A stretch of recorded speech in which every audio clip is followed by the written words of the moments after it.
can't tell whether I'm live or not. Oh my goodness.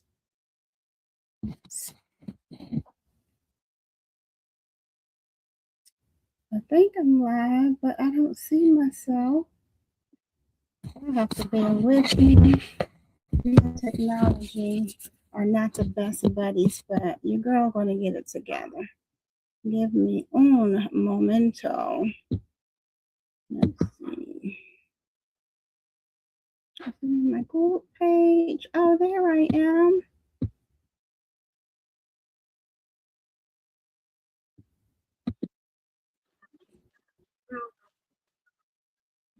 All right. So, welcome, guys. Welcome to my Tuesday Tea Real Estate Edition, where I will delve into all things real estate. Why is there a delay?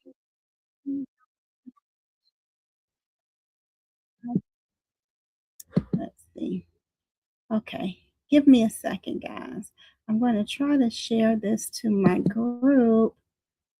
This streaming platform that I use is not allowed on Facebook groups. And as some of you may know, I do have a group, the Tuesday Tea Real Estate Edition, and I thank all of you who have joined it so far. But yeah, I wanted to live stream there, but the streaming software is not permissible on that page. So I'm copying it there real quick, and then we're going to get into the right subject, which is contracts without the confusion. Real estate purchase contracts without the confusion. So many of you were on last week's episode of the Tuesday Tea Real Estate Edition, where I focused on individuals who were attempting to sell their properties without the assistance of a real estate agent. And I kind of went through many of the disclosures that they, as sellers, are responsible to provide to potential buyers. So this week, I'm going in a different direction and speaking on sales contracts as a whole. I hope you guys can hear me. Let's see.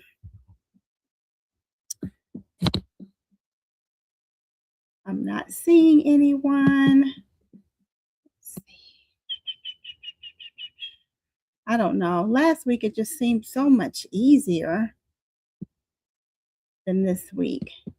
I could at least, oh, you know what? Because last week I did this from my cell phone, and this week I'm actually on my computer. So I can't really see anyone. But at any rate, welcome, welcome, welcome. So, yeah, what I wanted to talk about this week is the difference between contract addenda and contingencies. So, a contract, of course, is where a buyer submits an offer to purchase a particular property. It could be a single family home, it could be land, it could be an investment property, but it all starts with an offer to the seller to purchase that property. And the seller reviews the offer with the assistance of their realtor, and the two parties negotiate terms, conditions, timelines, things of that nature. So the contract is the actual foundation of the transaction, but there are additional documents called addenda that either expand upon or add to the contract. And the addenda are primarily there to assist with keeping the buyer and the seller out of trouble. Okay. So some of the most common addenda, and I probably mentioned a few of these last week, is the lead-based paint addenda, which is only required in certain circumstances, such as when a house is built before 1978. So there may be an addenda that the buyer wants to have the house tested for lead based paint, right? And if they have the house tested and they find the levels of lead paint are above what they're comfortable with, then they can typically cancel the contract. Okay. And I did definitely mention last week the homeowners association or condominium addenda, which gives the buyer time to review the rules, regulations, and deed restrictions, etc., that are tied to a property that's either in a homeowners association community or a condo community. And they have a certain amount of time to review those documents. And if there's something within those documents that doesn't sit well with them, they have a right to cancel the contract. So as a seller, your agent should be instructing you to have those HOA documents available immediately, preferably before you put the house on the market for sale, because you don't want to be in a position where a buyer like takes advantage of their, I don't know, maybe it's 10 days. It's different in, different states. I'm licensed in Maryland, Washington, D.C., and Florida. So if a buyer doesn't receive those HOA documents until they're 2 weeks into the contract, and then they have anywhere from 5, 10, 15 days to review them and find something in there that doesn't sit well with them, then they have a right to cancel the contract. And then you, Mr. or Mrs. Seller, have now had your house off the market for an extended period of time, only to have to put it back on the market because you didn't provide those HOA documents in a timely fashion. Another addendum is the financing addendum, which protects a buyer. So that addendum just states that if the buyer, actually, the buyer has a certain amount of time within which to apply for and be approved, like fully approved, not pre-approved, but go through underwriting and the like. They have a certain amount of time to get that done. But this contingency protects them so that if for some reason they are unable to secure final approval for their financing, then they're not stuck.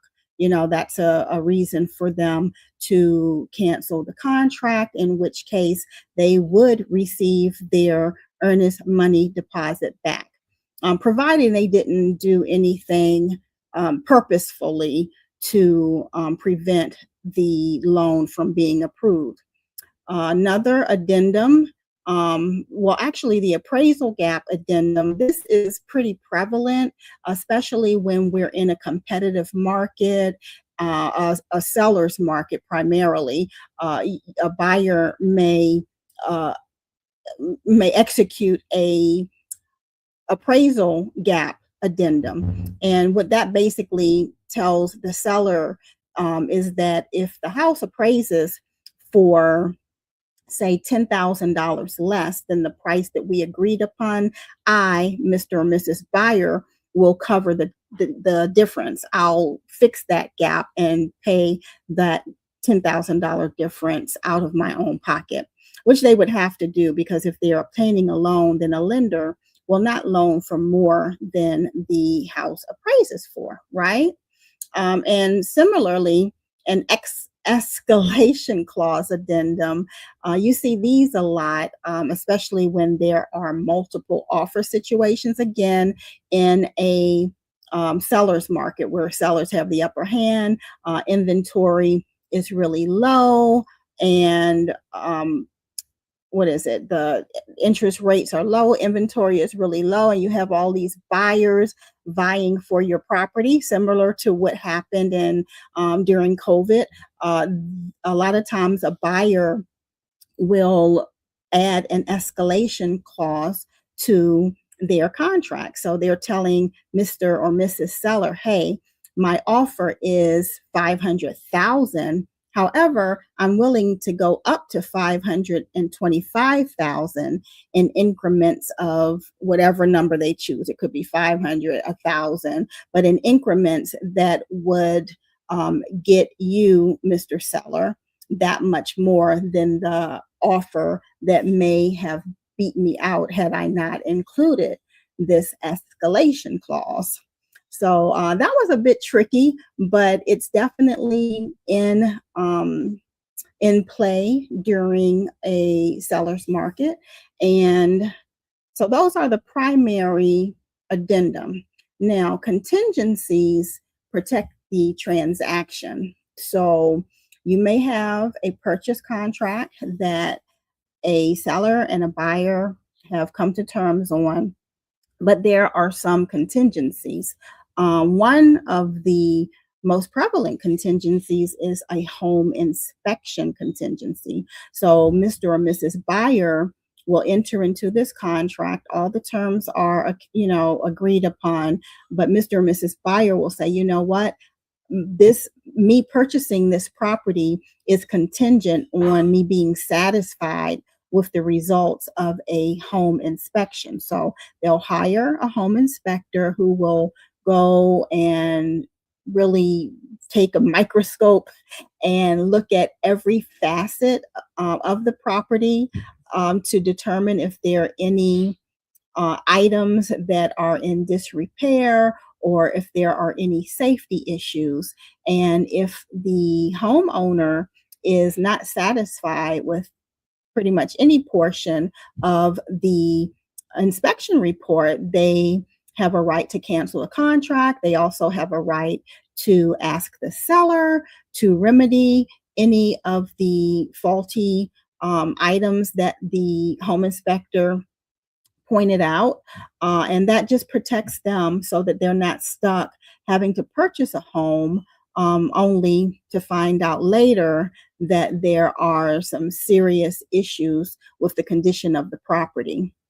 And we talked a little bit about, we already covered the financing addendum, but yeah, that is also a contingency financing. Mr. Buyer, Mrs. Seller, I will purchase your house as long as I'm able to obtain a loan to follow through with the purchase. And if for whatever reason I'm unable to obtain this loan, then I'm not required to go through with the purchase of the property. And another big contingency is the appraisal contingency. So typically, not typically, practically always, there is an appraisal contingency. So Mr. and Mrs. Buyer have indicated in their purchase contract, hey, Mrs. or Mr. Seller, I will purchase your property for X amount of dollars, provided it appraises for that much. So the appraisal contingency will state that the appraised value will come back at or above what the parties agreed to. So in the example of the $500,000 property, if the appraiser goes out and determines that the value of the property is $550,000, then we're all good. The transaction proceeds normally. However, if the appraisal comes back below 500,000, then there's some renegotiating that needs to be done. Typically, I've had cases of the appraisal coming in lower, and typically the buyer and the seller will agree to split the difference. So if the appraisal comes in $10,000 lower, the seller may say, okay, I'll reduce my price by 5,000 if you bring the other 5,000 to the table.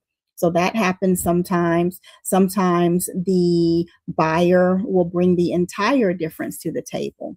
And sometimes the seller will refuse to budge. And if the seller refuses to budge, doesn't want to accept the low appraised value, and the buyer is not interested in bringing any money to the table, then the deal is off. Okay.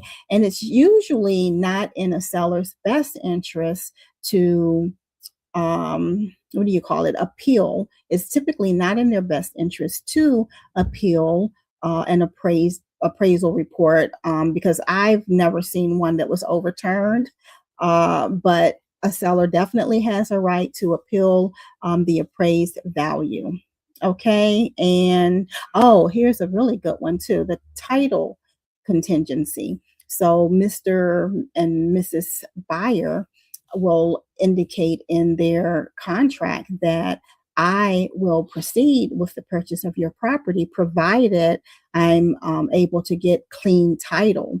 So a title company will do a search for various liens. It could be a tax lien. It could be a lien that the homeowners association has against the property. It could be a mechanics lien. So, for example, if a roofing company replaced the roof on a property and the seller wasn't satisfied with it, so they decided, I'm not paying you, that roofing company could place a lien. It's called a mechanics lien. It has nothing to do with the car, but it's called a mechanics lien. That roofer could place a lien on that property, and the title company will more than likely find the lien, and the seller, in order to proceed with selling their property, would need to pay that roofing company. I did one of my colleagues had a situation like this where her seller, I believe her seller owed the state of Maryland taxes, and the value of his condo wasn't such that his net proceeds would have been sufficient to cover the his tax obligation and give him a little bit more pocket change. So he just decided he wasn't selling his house because he didn't want his proceeds to go to the state of Maryland for payment of his taxes. So that's definitely a thing. There are various liens that could be attached to a property that could impact the seller's ability to actually consummate the sale of the house. A couple of other contingencies. So there's something called a home sale contingency.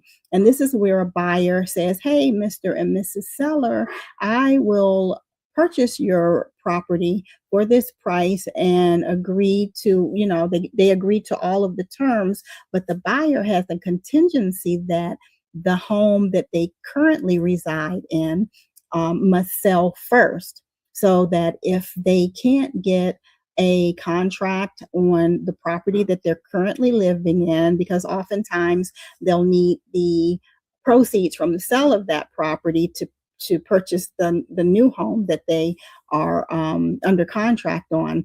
And if that property doesn't sell within the time stated in the contingency, then Mr. and Mrs. Buyer, are not required to move forward with the purchase of that property.